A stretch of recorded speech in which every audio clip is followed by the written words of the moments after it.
صلی علی رسولنا صلی علی محمد صلی علی رسولنا صلی علی محمد صلی علی محمد صلی علی محمد صلی علی محمد صلی علی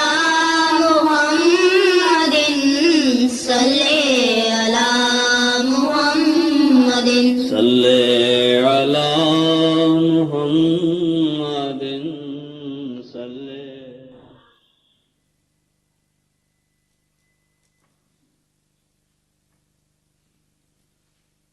السلام علیکم ورحمۃ اللہ.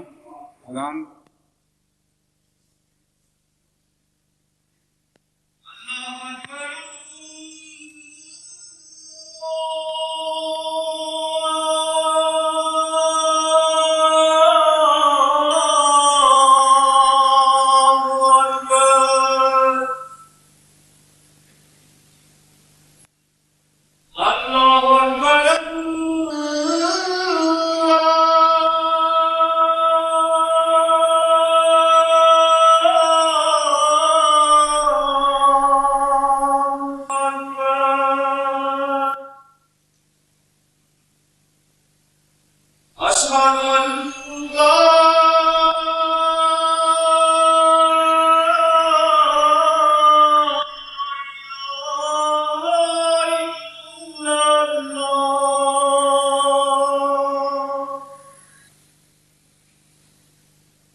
أشهد أن لا إله إلا الله وحده لا شريك له وأشهد أن محمدا عبده ورسوله. أما بعد فأعوذ بالله من الشيطان الرجيم. بسم الله الرحمن الرحيم.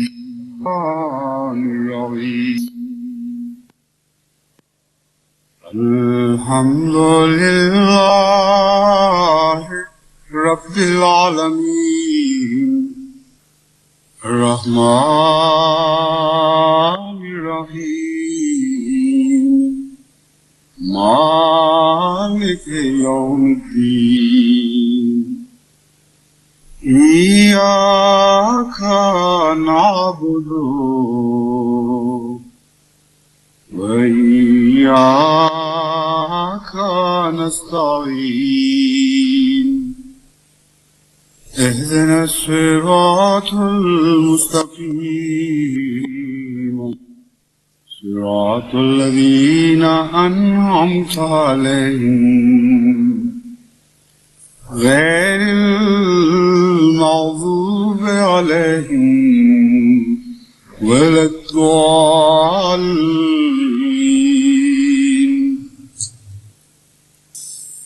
قال كلا إن معي ربي سيهدين.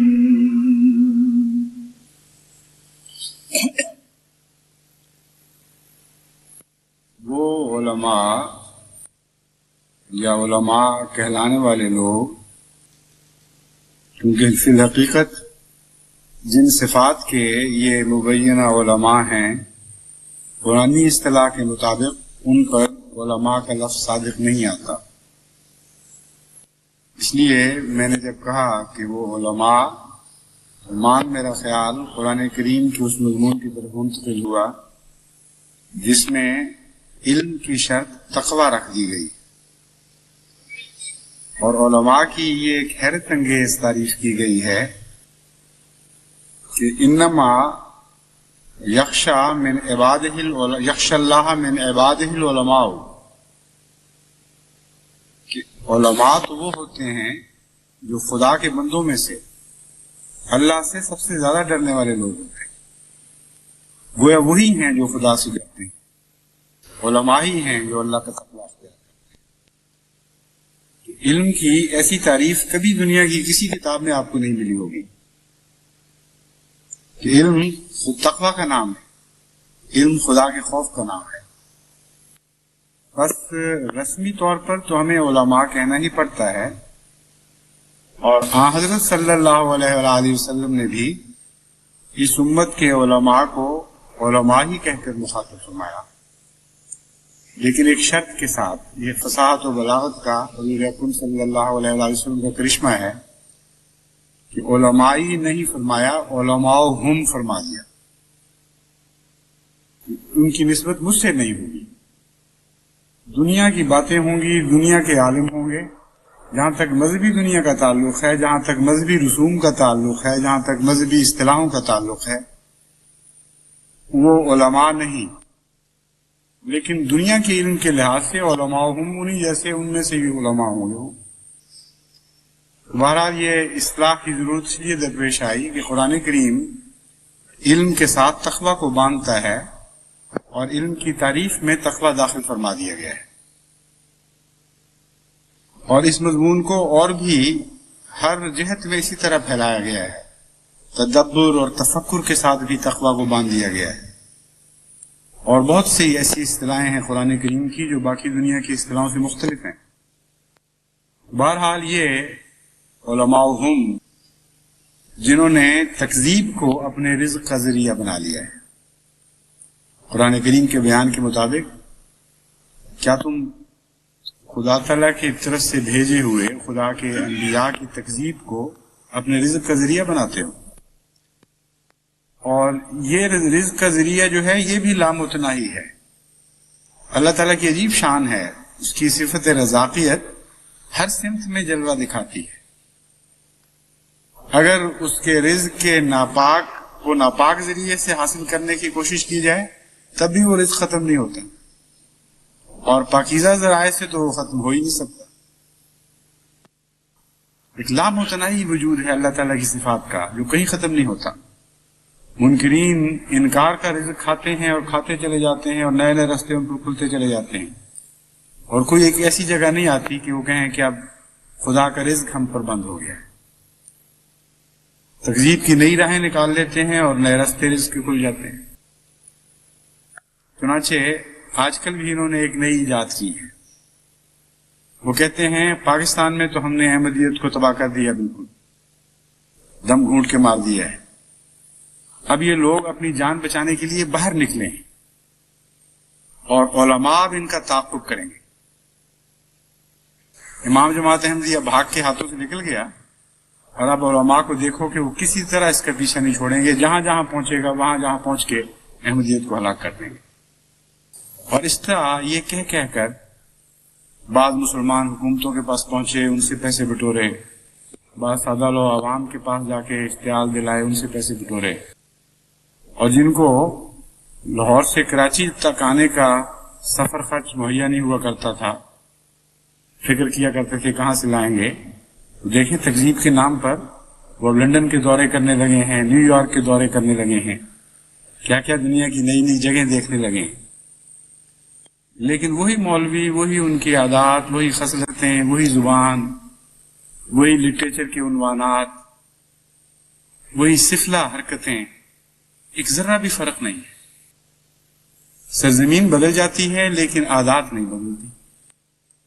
جو لٹریچر تقسیم کر رہے ہیں حضرت مسیح موعود علیہ الصلوۃ والسلام کے خلاف، ان کے عنوانات اس قسم کے ہیں کہ الہامی گرگٹ، اور تمسخر کے عنوانات یہ ہیں کہ مرزا صاحب، یعنی الفاظ نقل کفر نباشد، اللہ کے نطفے سے پیدا۔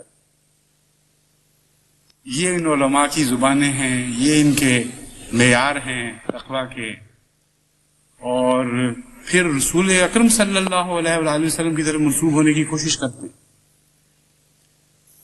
ان کی جو شکل و صورت، ان کی حیت قضائی بالکل وہی ہے جو وہاں تھی، اور بے وقوفی کر گئے ہیں یہ کہہ کے کہ ہم باہر نکل کے تعاقب کریں گے، کیونکہ پہلے تو ان کا یہ حال تھا کہ بند قلعوں میں لڑتے تھے، اور قرآن کریم نے ان کا نقشہ خوب کھینچا ہوا ہے کہ یہ جب تک دیواروں کے پیچھے سے ہو کر نہ لڑیں، ان میں جرت نہیں ہے باہر نکل کے لڑنے کی۔ دلائل ان کے پاس تھے نہیں، ناب ہیں۔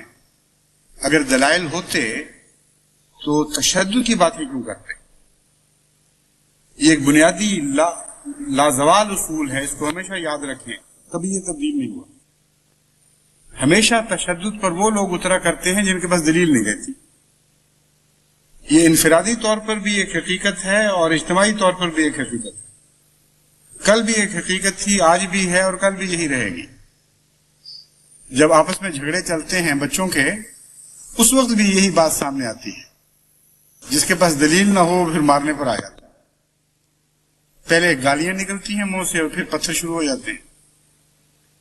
تو انبیاء کی تاریخ بھی اس قسم کے واقعات سے بھری ہوئی ہے۔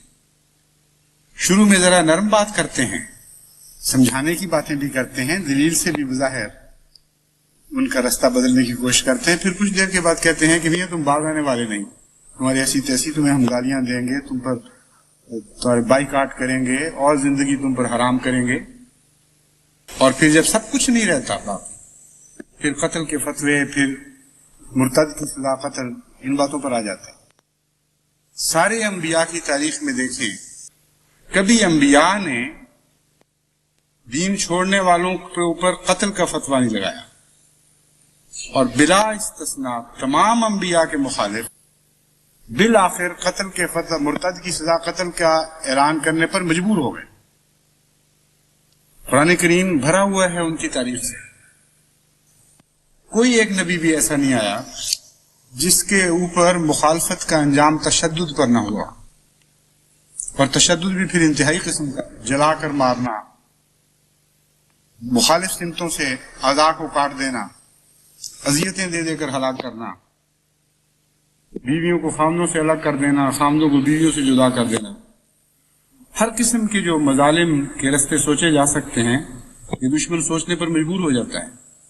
کیوں؟ اس لیے کہ دلیل کوئی نہیں ہوتی، اور اس کے مقابل پر اہل حق کا یہی اعلان ہوتا ہے لِیَحْیَ مَنْ حَیَّ عَن بَیِّنَۃٍ، کہ زندہ رہنا ہے تو دلیل سے زندہ رہ کے دکھاؤ، کیونکہ تقدیر یہی ہے خدا تعالیٰ کی کہ وہی زندہ رہے گا جو دلیل کے ساتھ زندہ ہے، اور کوئی نہیں جو اس تقدیر کو بدل سکتا۔ بس ان کا تشدد کی باتیں، ان کا گالیوں پر اتر آنا، ان کا قانون کے سہارے ڈھونڈنا، بجائے اس کے کہ ایسی فضا سازگار کریں کہ تبادلہ خیالات زیادہ کثرت سے ہو، شریفانہ ماحول میں ہو، انسانی سطح پر ہو، یہ ایسی فضا پیدا کرتے ہیں کہ کوئی تبادلہ خیالات سن ہی نہ سکے۔ حضرت صلی اللہ علیہ وآلہ وسلم کے متعلق کے زمانے میں یہ کہا کرتے تھے کہ جب قرآن تمہارے سامنے پڑھا جائے تو اس وقت شور بچا دیا کرو، باتیں نہ سنا کرو، کیونکہ جب باتیں سنو گے تو دل پر اثر پڑ جائے گا۔ وہ سارے حربے جو پہلے انبیاء کے زمانے میں ان کی مخالفت میں دشمن استعمال کیا کرتا تھا، وہ تمام حربے پاکستان میں ان علماء نے جماعت احمدیہ کے خلاف استعمال کیے اور کر رہے ہیں، اور یہ حربے کمزوری کے سوا کوئی قوم استعمال نہیں کیا کرتی۔ ہمیشہ وہی قومیں یہ حربے استعمال کرتی ہیں جن کے پاس دلیل کی طاقت نہ ہو اور تشدد کی طاقت ہو، اور یہ ایک غیر مبدل اصول ہے، اس کو کوئی تبدیل کر ہی نہیں سکتا، منطقی لحاظ سے بھی تبدیل نہیں کر سکتا، واقعاتی لحاظ سے بھی تبدیل نہیں کر سکتا۔ جس کے پاس دلیل کی طاقت ہے وہ تشدد استعمال نہیں کرے گا، اور جس کے پاس دلیل کی طاقت نہیں ہے وہ اگر اس کے پاس طاقت ہو دوسری تو وہ تشدد استعمال کرتا ہے اور باز نہیں آتا۔ تو جب یہ کر بیٹھے ہیں تو ان کی کمزوری تو ظاہر ہو جانی چاہیے ان کے اوپر۔ اب جو رستہ توڑا کر باہر کی طرف بھاگے ہیں جہاں تشدد چل نہیں سکتا تو مار کھائیں گے، بڑی بے وقوفی ہے۔ ایک کمزور آدمی کا اپنا قلعہ توڑ کر خود باہر نکل آنا اور ایسے میدان میں پہنچ جانا جہاں اس کے لیے شکست ہی مقدر ہے صرف، کیونکہ اگر دلیل پہلے ہوتی تو پھر ان کو ضرورت ہی کوئی نہیں تھی تشدد کی۔ جب دلیل نہیں ہے تو بے دلیل باہر نکل کے ذلیل کیوں ہوتے ہیں؟ بے وقوفی ہے ان کی، ان کو پتہ نہیں لگا خود کہ ہم کیا حرکت کر بیٹھے۔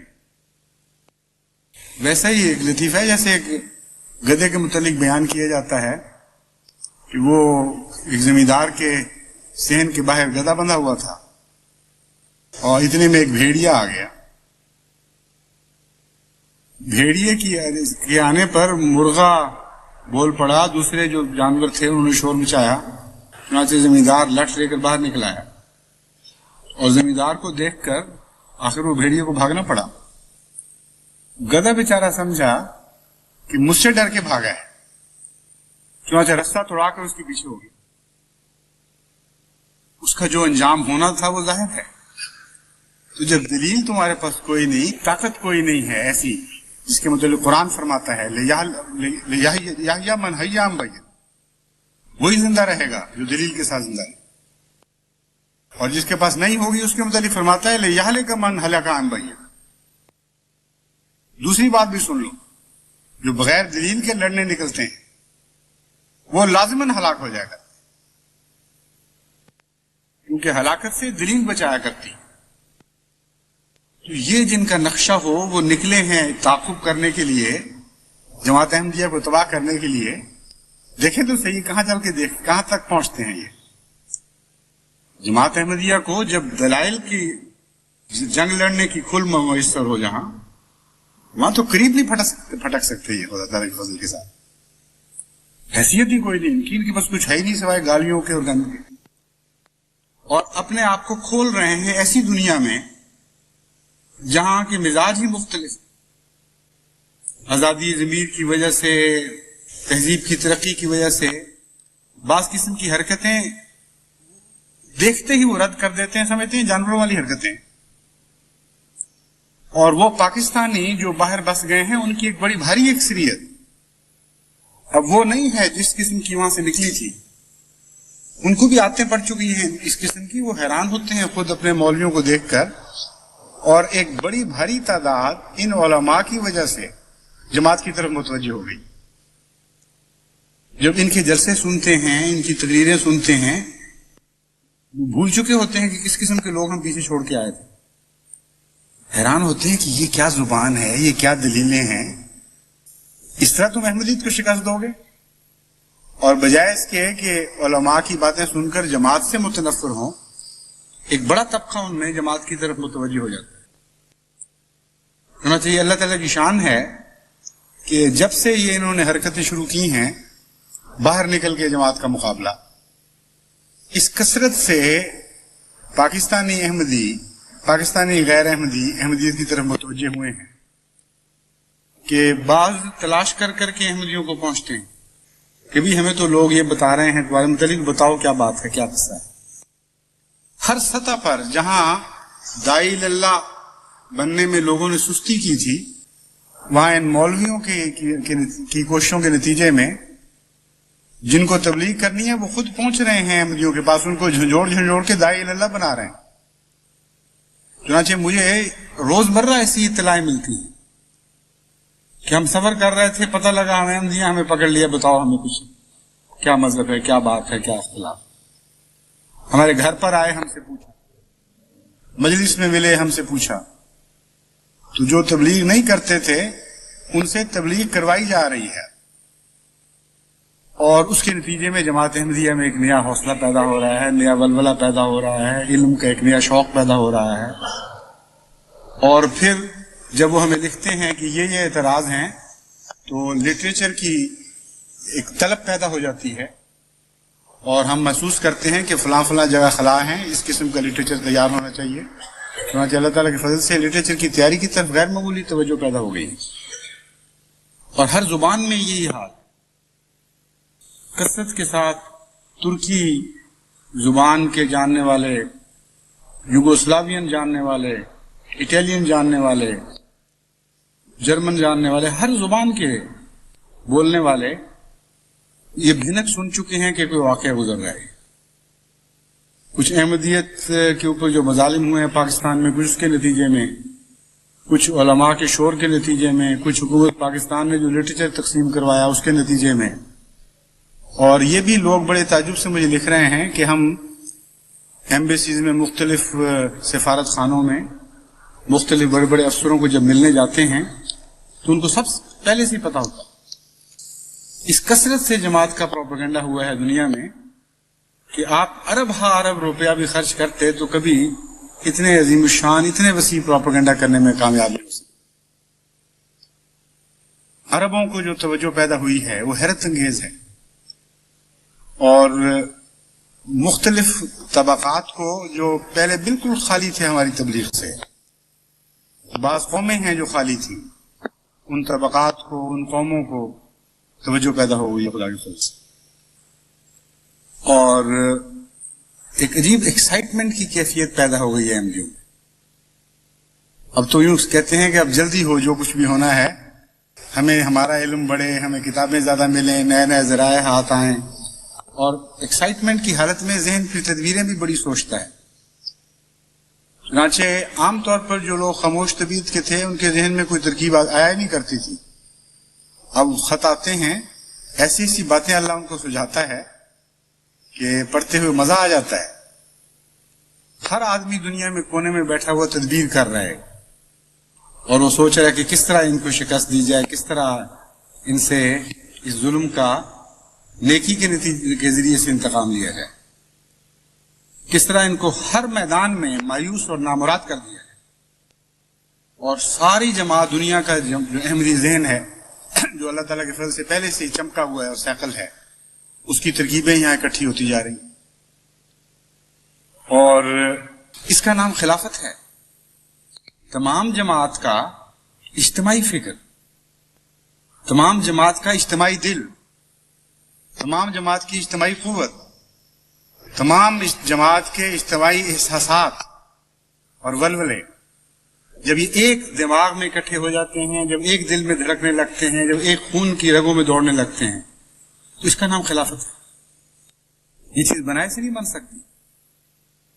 کوئی مصنوعی ذریعہ خلافت پیدا ہی نہیں کر سکتا. یہ تو اللہ تعالیٰ کی دین ہے، اللہ تعالیٰ کی تقدیر ہے جو نبوت کے ذریعے خلافت کو جاری کرتی ہے اور پھر ایک وجود بنا دیتی ہے لاکھوں کو، جو کروڑوں بھی ہو جائیں تو ایک وجود رہتے ہیں، اور ان کی ساری استعدادیں پھر اکٹھی ہو کے مجتمع ہوتی ہیں ایک مرکز پر، اور پھر مزید سیکل ہو کر دعاؤں کے ساتھ چمک کر پھر وہ انتشار اختیار کرتی ہیں، پھیلتی ہیں. ایسی جماعت کو یہ لوگ ہرانے کے لیے نکلے ہیں جب اپنے محفوظ قلعوں میں بھی لڑنے کی طاقت نہیں رکھتے تھے. قوانین کی دیواریں کھڑی کر لی اپنے ارد گرد، اور اس کے باوجود روتے رہے اور آج تک رو رہے ہیں کہ پھر بھی ہم احمدیت کی دستور سے محفوظ نہیں رہے. ہماری دیواروں میں دراریں ڈال دی ہیں لوگوں نے. آج بھی تبلیغ جاری ہے اسی کا، آج بھی ڈیفائی کر رہے ہیں ایک عامر کے احکام کو، آج بھی اپنے اسلام پر برملا عمل کر رہا ہے. یہ اعلان بھی ساتھ ساتھ ہو رہا ہے. تو جن کی قلعہ بندوں کا یہ حال تھا ان کو سوجی کیا کہ وہ دیواریں توڑ کر خود نکل آئے ہیں. ان کے تو مقدر میں مار اور پھر مار اور پھر مار ہے. لیکن جماعت احمدیہ کی مار وہ مار نہیں ہے جیسے تم سمجھتے ہو کہ مار ہوا کرتی. ہماری مار تو یہ ہوگی کہ جتنا تم احمدیوں کو کم کرنے کی کوشش کرو گے، تمہارے جگر گوشوں میں سے ہم احمدی پیدا کر کے دکھائیں گے. تمہارے دل کے ٹکڑے تمہاری چھاتیوں سے نکل کر ہماری چھاتیوں میں جگہ ڈھونڈیں. اس طرح احمدیت خدا کے فضل سے پھیلے گی. یہ ہے احمدیت کا انقلاب. تمہاری کیا مجال ہے جماعت احمدیہ کا مقابلہ کر سکتے؟ اور ہر طرح سے تمہاری ہر کوشش ایک بالکل برعکس نتیجہ پیدا کرتے چلی جا رہی. خلافت سے جماعت احمدیہ کو پہلے بھی محبت تھی، پہلے بھی اطاعت کے رنگ میں رنگین تھی، لیکن جتنا تم دکھ دینے میں بڑھ رہے ہو اتنا ان کی محبت ایک نئے دور میں داخل، ایک نئے انقلابی دور میں داخل ہوتی چلی جا رہی. پہلے بھی خلفاء تحریک کیا کرتے تھے، جماعت ہمیشہ ان تحریکات پر لبیک کہتی تھی، قربانیاں دیتی تھی، کبھی بھی تحریکات کو ناکام نہیں ہونے دیا. لیکن اب تو بالکل اور ہی منظر مجھے نظر آ رہا ہے. اب تو یوں لگتا ہے جیسے منہ سے بات نکلی تو کہتے ہیں کہ مٹی نہیں لگنے دینی. سر آنکھوں پر اٹھاتے ہیں، دل میں بٹھاتے ہیں، اور میری بہت وسیع بلند توقعات ہیں آپ سے، لیکن ہر دفعہ میری توقعات سے بڑھ کر آپ محبت اور اطاعت کا سلوک کرتے ہیں. یہ برکتیں کون پیدا کر سکتا تھا جماعت میں؟ محض اللہ کا فضل ہے. اور یہ تمہاری کوششوں کو ناکام دکھانا ہے خدا تعالیٰ، ان کو تمہارے دلوں کی حسرات بنانا ہے. اس لیے خدا تعالیٰ یہ پاک تبدیلیاں پیدا کرتا ہے. اس لیے نکلو، شوق سے نکلو، تمام دنیا میں نکلو. جہاں جہاں تم جاؤ گے خدا کی قسم وہاں وہاں احمدیت کا پودا پہلے سے زیادہ شان کے ساتھ بڑھنے اور پھولنے لگے گا اور پھلنے لگے گا. ایک کے ہزار ہوتے چلے جائیں. ہماری یہ تقدیر تو مسیح موعود علیہ الصلوۃ والسلام ہمیں بتا چکے ہیں، وہ مقبول دعاؤں کی صورت میں ظاہر ہو رہی ہے. ایک سے ہزار ہوئیں، برگ و بار ہوں، حق پر نثار ہوئیں، مولا کے یار ہوں. یہ ہے ہماری جماعت کی تقدیر. اگر ہے زور لگتا ہے تو بدل کے دکھا دو، کبھی تم اس کو بدل نہیں سکتے. یہ تحریک جو میں نے ابھی پیچھے کی تھی پچھلے گزشتہ سے پیوستہ جمعہ میں پریس کے لیے، میں نے جیسا کہ میں نے بیان کیا ہے، مجھے بڑی بلند توقعات ہیں اللہ تعالیٰ کے فضل سے جماعت احمدیہ سے. اور ایک یہ مشاہدہ کی بات ہے، یہ کوئی محض نظریاتی بات نہیں. جتنا مشاہدہ مجھے ہے تفصیل کے ساتھ احمدیوں کے دلوں میں جھانکنے کا، ساری دنیا میں ایک بھی انسان ایسا نہیں ہے جو یہ دعویٰ کر سکتا ہو کہ اس طرح لاکھوں آدمیوں کے ساتھ میرا ذاتی تعلق ہے اور میں ان کی دل کی کیفیات کو جانتا ہوں. کوئی نظام ہی نہیں ہے جیسا کہیں اور، تو پتہ کس طرح کسی کو لگے. ان کے رسمی تعلقات، ان کے رسمی آپس کے واسطے، خط و کتابت بھی ہو تو سیکرٹریوں کے ذریعے لاکھوں خطوں میں سے شاید 10 کا پتہ چلے کسی کو کہ کیا آیا تھا اور کیا لکھا تھا. سب ڈھکوسلے ہیں، بناوٹیں ہیں. ایک نظام خلافت ہے جو خدا کے فضل سے ایک زندہ اور فعال تعلق رکھتا ہے جماعت احمدیہ سے، اور جماعت احمدیہ ہے جو زندہ اور فعال تعلق رکھتی ہے اپنے نظام خلافت سے. اپنے دل کے سب حال بیان کرتے ہیں، جس طرح باپ سے بیٹا بیان کرتا ہے اس سے بھی زیادہ بے تکلفی کے ساتھ، جس طرح ماں سے بیٹی کھل جاتی ہے اس سے بھی زیادہ بے تکلفی اور اعتماد کے ساتھ اپنے سارے دل کی باتیں کھولتے ہیں، ان کو مشورے لیتے ہیں، حالات بیان کرتے ہیں، دعاؤں کے لیے لکھتے ہیں، دعائیں کرتے ہیں. نظام خلافت تو ایک عجیب چیز ہے، کوئی باہر کی دنیا والا تصور کر ہی نہیں سکتا، جتنا چاہے زور لگا کے دیکھ لے اس کا تصور نظام خلافت کے قدموں تک بھی نہیں پہنچ سکتا. احمدی ہیں جن میں نظام خلافت واردات کی طور پر رائج ہے، ایک جاری سلسلہ ہے زندگی کا. اس لیے آپ جانتے ہیں یہ زبان، یا میں جانتا ہوں، اور وہ خدا جانتا ہے جس نے یہ عطائیں کی ہیں ہم پر، بے شمار احسانات فرمائے ہیں، ہمارے غیر کو اس کی خبر نہیں. بس جب میں نے تحریک کی تو 1.5 لاکھ پاؤنڈ کی تحریک کی پریس کے لیے، اور وہ بھی ضرورت دراصل احمدیت کی فتح کا ایک نشان تھا. ان کی کوششیں، ان کی جدوجہد مخالفانہ جس قدر بھی یہ زور مار سکتے تھے، اس کا نتیجہ یہ نکلا کہ اس کثرت کے ساتھ لٹریچر کی طلب پیدا ہوئی کہ اب ہمارے لیے ممکن نہیں تھا کہ عام جو رسمی ذرائع ہیں ان کے ذریعے ہم اس ضرورت کو پورا کر سکیں. ہر روز نئے خیالات دل میں اٹھتے ہیں، ہر روز نئے نئے مضامین اللہ تعالیٰ عطا فرماتا ہے ساری جماعت کے اجتماعی دماغ، اور اس کے نتیجے میں جس طرح ہمیں پہنچنا چاہیے لوگوں تک، اس کے لیے لازمی تھا کہ ہم اپنا ایک جدید پریس، اگر پریس نہیں تو جدید کمپیوٹر سے کتابت کا نظام اپنا اختیار کر لیں. زیادہ دیر اسی میں لگا کرتی.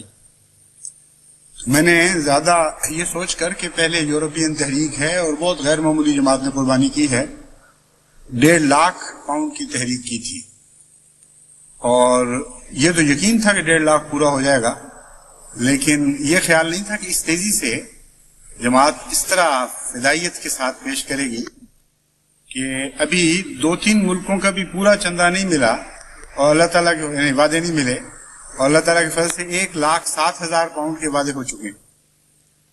صرف انگلستان کے امیر صاحب نے، لندن کے امیر صاحب نے لندن کی جماعت کی طرف سے 50,000 پاؤنڈ کا وعدہ کیا، اور اس میں سے تفصیلی انفرادی وعدے اب تک 34,000 پاؤنڈ کے مل چکے ہیں، اور ابھی لندن کی بھاری اکثریت باقی ہے حصہ لینے والی. اور انگلستان کی جماعتوں کو چونکہ خطبہ دیر سے پہنچا، ابھی وہاں سے پوری رسپانس شروع نہیں ہوئی، اور ان کے بھی غالباً 14,000 پاؤنڈ کے صرف ابھی تک آئے ہیں وعدے، اور صرف انگلستان کے ہی گویا کہ 64,000 پاؤنڈ کے وعدے ہو چکے ہیں. اور باقی جیسا کہ میں نے بیان کیا ابھی آنے والے ہیں. امریکہ پڑا ہوا ہے، کینیڈا پڑا ہوا ہے، پاکستان پڑا ہوا ہے، بہت سے گلف کے علاقے خالی پڑے ہوئے ہیں ابھی تک، آسٹریلیا ہے، انڈونیشیا ہے، تمام افریقن ممالک ہیں. تو ابھی تو جماعت کا ایک بہت ہی معمولی جز ہے جس نے حصہ لیا ہے، اور جیسا کہ میں نے بیان کیا ہے 1 لاکھ پاؤنڈ سے اوپر وعدے ہو چکے ہیں، اور وصولی بھی تیزی کے ساتھ ساتھ جاری ہے.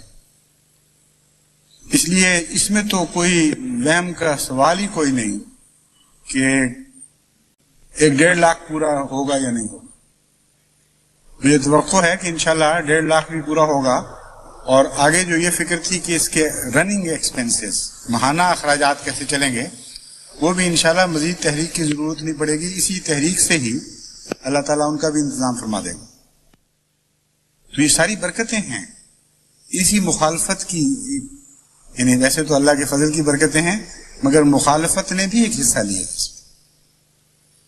کیونکہ یہ ہو نہیں سکتا کہ آپ کے نام پر آپ کو دکھ دے کر رزق کما رہے ہیں اور ہمارا رزق نہ ساتھ بڑھ رہا. اس لیے ہمارا رزق تو بڑھنا ہی بڑھنا ہے. جب یہ اپنا ناپاک رزق بڑھاتے ہیں تو اللہ تعالیٰ ہمارا پاک رزق بڑی شدت کے ساتھ بڑھانے لگتا ہے. اور یہ ہو نہیں سکتا کہ رزق کی دوڑ میں اللہ تعالیٰ جماعت کے طیب رزق کو ان کے غیر طیب رزق سے پیچھے رہنے دے. اس رزق نے آگے آگے ہی بڑھنا ہے. اب ایک حصہ رہتا ہے اس سلسلے میں جس کی میں تحریک کرنی چاہتا ہوں، اور وہ ہے اچھی قسم کے ٹائپسٹ کا وقف کرنا. یہ جو کمپیوٹرائز پریس نہیں کہنا چاہیے، جو لکھنے کا نظام ہم خرید رہے ہیں ٹائپنگ کا، اس میں دنیا کی تقریباً تمام زبانیں اللہ تعالیٰ کے فضل کے ساتھ ہمیں کور ہو جائیں گی، اور جاپانی بھی، انڈونیشین بھی، فنش بھی، رشین بھی، اٹالین، اردو، ہندی، گرمکھی، ہر چیز اس میں کور ہو سکتی، اور نہایت اعلیٰ ٹائپ ہے، اور کمپیوٹرائز ہونے کی وجہ سے ہر قسم کی اس میں سہولت، سیٹنگ کی، غلطیاں نکالنے کی ہر چیز موجود ہے، اور معمولی سی رقم مزید خرچ کرنے پر ایک پوری زبان، نئی زبان کے لیے جو مشینری کی ضرورت ہے وہ ساتھ اٹیچ ہو سکتی ہے۔ تو اس لیے اس میں ہمیں اب اچھے کارکنوں کی ضرورت پیش آئے گی۔ ان سے ہم نے جو جائزہ لیا ہے ماہرین سے، وہ کہتے ہیں کہ اس قسم کے ٹائپ میں یہ بھی ضروری نہیں ہے کہ انسان زبان جانتا ہو، ہم سے یہ فن سیکھ لے اور ہم خود سکھا دیں گے اس کو۔ کسی زبان کا بھی ٹائپسٹ صرف وہ لیٹرز سے جو حروف لکھے ہوتے ہیں ان سے شناسائی کر لے، اور اس کو زبان کے معنی آنے کی بھی کوئی ضرورت نہیں ہے۔ یعنی یہاں بیٹھے جو ہم آدمی ٹرین کر لیں گے، وہ فنش زبان میں اس کو دیں کتابیں، وہ تبھی بھی ٹائپ کر لیں گے، رشین زبان میں دیں تبھی بھی ٹائپ کر لیں گے، اور کم و بیش اسی رفتار کے اوپر وہ کام نکال سکتا ہے۔ حروف کی شناسائی بس اتنی کافی۔ تو اس کے لیے بہرحال جماعت احمدیہ کے اندر یہ ہمیشہ دونوں پہلو متوازن رہے ہیں، انفس یعنی نفوس کی قربانی اور اموال کی قربانی، اور یہ ایسی جماعت ہے جس میں یہ توازن بھی اس کے ایک امتیاز کی علامت ہے۔ یعنی کبھی آپ یہ نہیں دیکھیں گے کہ جماعت احمدیہ میں مالی قربانی کی تحریک کی گئی ہو اور وہی کافی سمجھی گئی ہو۔ جان کی قربانی، وقت کی قربانی اور خدا تعالیٰ کی طرف سے ودیت کردہ تمام اقدار کی قربانی ساتھ چلتی ہے، اور یہی متوازن شکل ہے روحانی جماعتوں کی جو قرآن کریم پیش کرتا ہے۔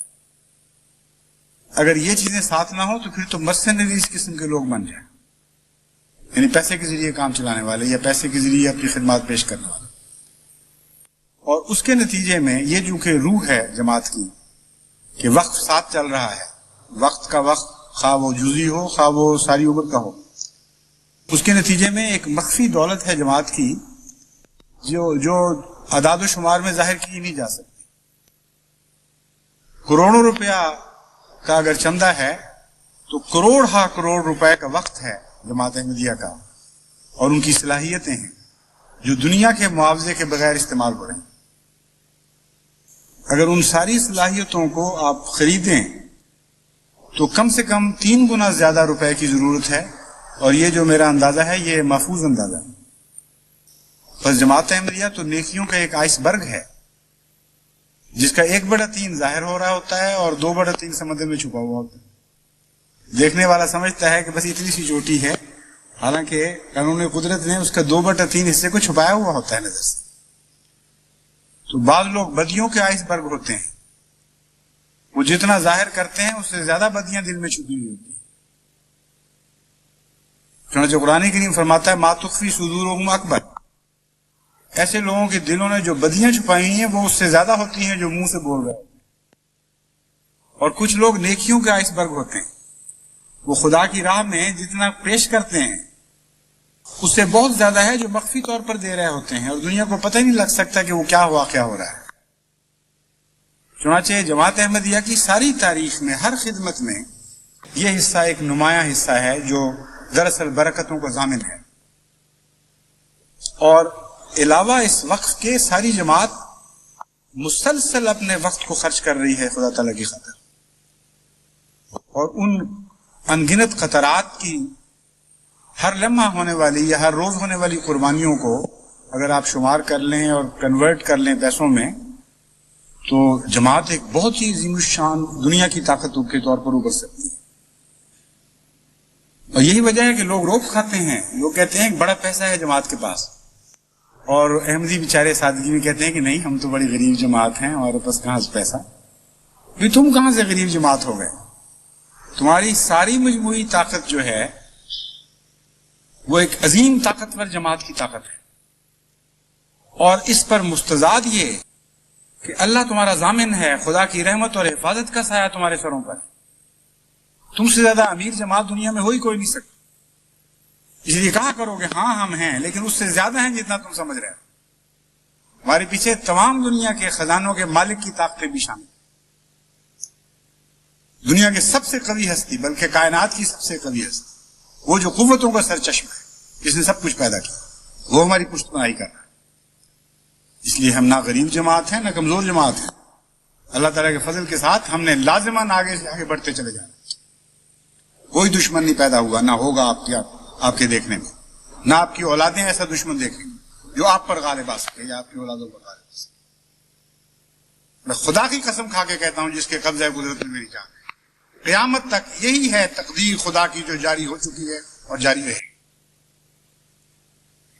آپ نے بہرحال بڑھنا ہے، ہر حالت میں بڑھنا ہے، دکھوں میں بھی بڑھنا ہے، سکھوں میں بھی بڑھنا ہے، اندھیروں میں بھی بڑھنا ہے، روشنیوں میں بھی بڑھنا ہے، تکلیف میں بھی بڑھنا ہے، راحت و آرام میں بھی بڑھنا آپ کا مقدر ہے، اور یہ وہ مقدر ہے جسے دشمن آپ تبدیل نہیں کر سکتے۔ بس وقت کی یہ چھوٹی سی تحریک بھی میں کرتا ہوں کہ جو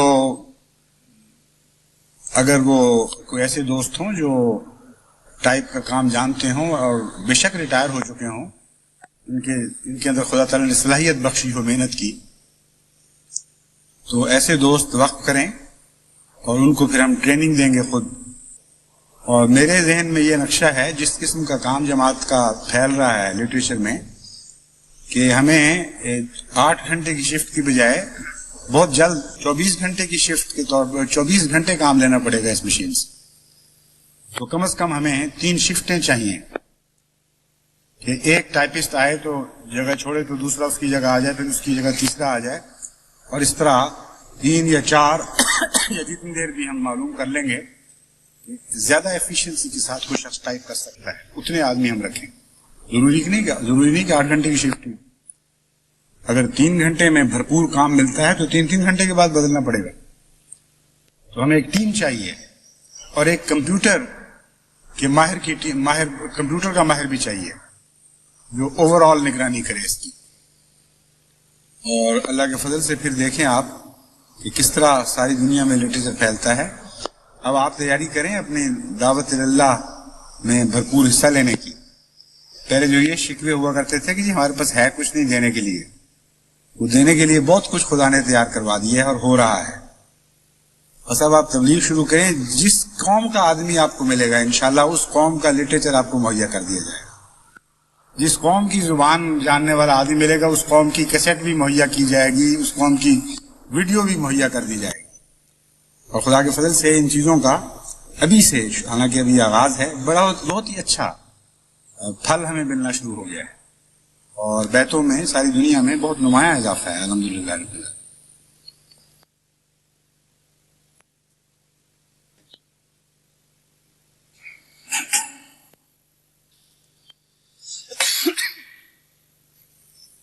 الحمدللہ نحمدہ ونستعینہ ونستغفرہ ونؤمن بہ ونتوکل علیہ ونعوذ باللہ من شرور انفسنا ومن سیئات اعمالنا